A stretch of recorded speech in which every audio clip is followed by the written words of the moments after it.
So you've said unmet needs often drive boundary issues. Can you explain what that looks like in real life?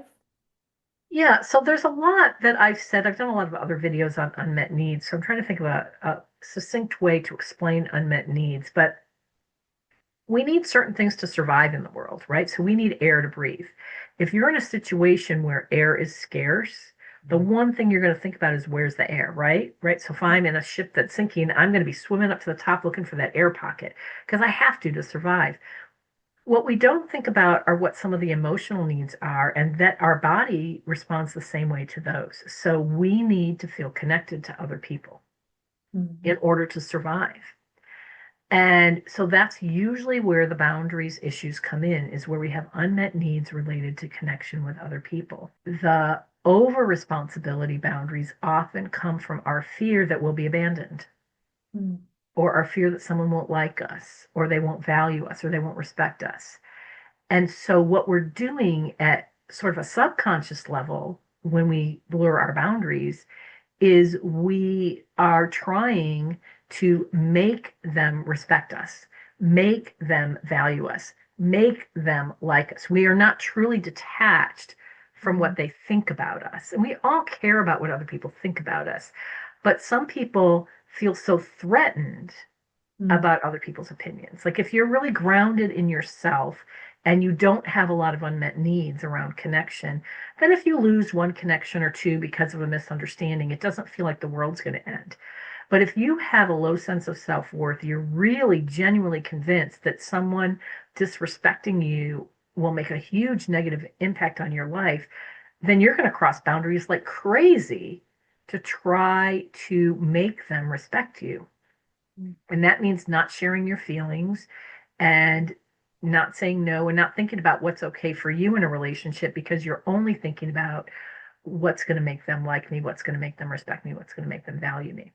But Mm. it's always unmet needs that are at the core of any behavior that is ineffective. And even when it's brought to your attention that it's ineffective, you can't stop doing it. Mm. That's your clue that there's an unmet need at, underneath it, driving that. What I love is how simple you're making this. It's complicated, but you're putting it in a framework that feels very simple and understandable, and that feels exciting because it's like that's where the work is. That's how we make progress towards changing these things and having that perspective of what's really going on. Sounds really helpful. Yeah, I mean that is the work, right? So when I talk to, I have two kinds of clients. I've got my business owners and my leaders, and we're mostly talking about strategic leadership, that sort of thing, tactical and strategic, but what's right in front of them this week. But then I have my advanced growth group and my growth group, and they're on the journey, right? So they're on the self-discovery journey. And when we try to simplify what's the self-discovery journey all about, it's really about learning what your unmet needs are and learning how to get them met Mhm. and really feeling empowered to receive those things and to get those needs met. That's the only thing that breaks the chain, because whatever the behavior pattern is that's driving you nuts that you can't change, the reason you can't change it is because your body thinks it's the only way you can get that need met. Mm. So I get that's what, a lot of what I've devoted my practice to is learning about this and creating models to make it simple for people to understand, and just that really gives us a framework or a map that we can follow to kind of hone in on what's at the core of Mm. whatever's getting people stuck, let's just say.